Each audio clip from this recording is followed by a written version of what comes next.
Happy Friday, Bobcats. I'm Drew. And I'm Deandra. Drew, I'm thinking about joining the cross-country team. I don't think you would be as good as some of these team members. You're right. Let's take a look at some of the team's highlights from state and throughout the season. Last week, the Seneca High School cross-country team finished strong with both teams placing in the top 10 at the state meet. Our boys were 5th in the state. That's the best team finish we've had since 1999 when they were 4th. So they did a really good job. Our girls were 7th. State was the biggest, and it started out really rough. It wasn't a very great day, but we came through. The top 15 runners in the state were ranked, and I was 15th. Cross-country runners feel that the sport has made them not only better athletes, but better people. Seeing them excel also helps me excel myself, so I get to see where I want to be next year. The best part was just building a team and building really a family. On the girls' team, the rivalry between Catherine and Carson helped both runners improve their times.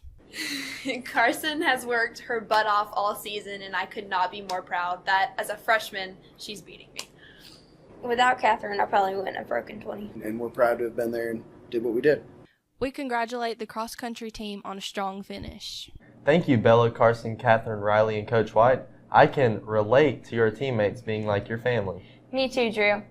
Now let's hear about what's going on in sports with Mason. On Saturday, number 10 Auburn put a beat down on number 1 Georgia with a final score of 40-17. Number 7 Miami embarrassed number 3 Notre Dame with a score of 41-8, knocking them out of the top 4 in the playoff rankings.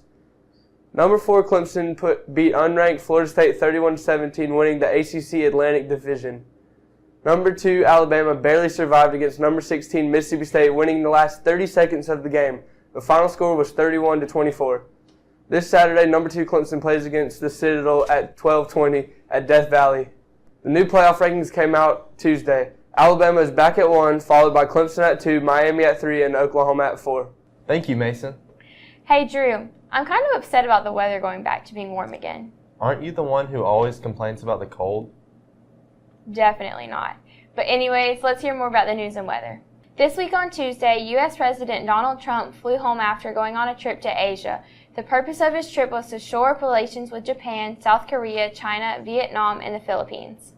After LiAngelo and 3 other players in the UCLA stole a pair of sunglasses last week, they publicly thanked President Trump after saving them from serving 10 years of jail. Their coach later announced that they will have to earn their spot back on the team.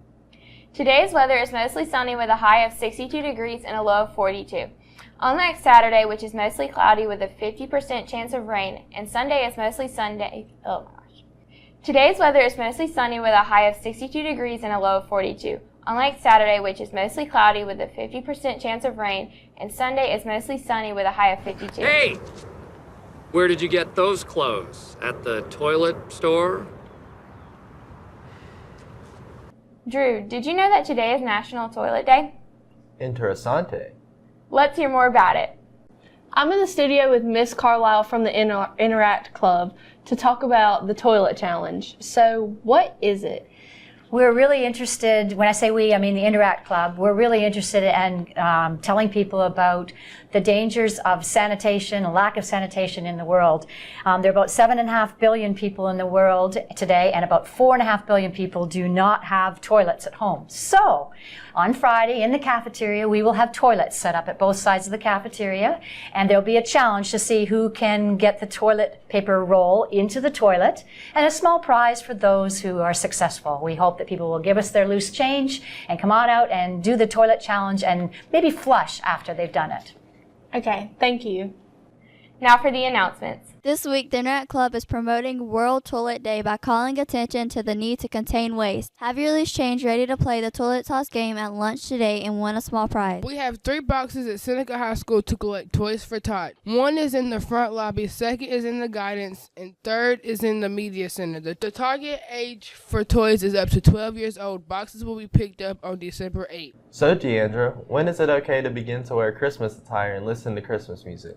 Well, Drew, considering there's 38 days until Christmas, it's never too early.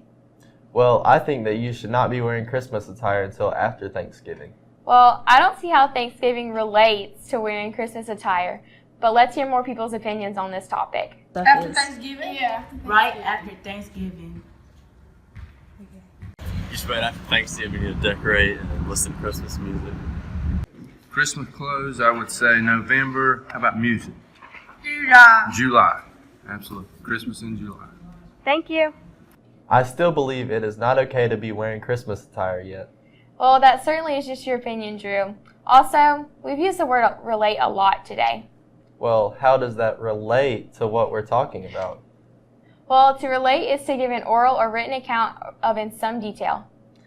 So I guess it does relate to the news. Well, that's all for today, Bobcats. Have a great weekend.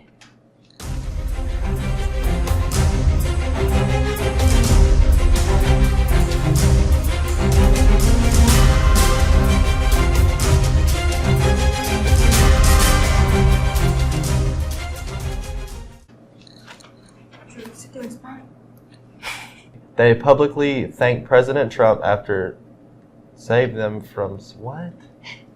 Read it. Doesn't make sense.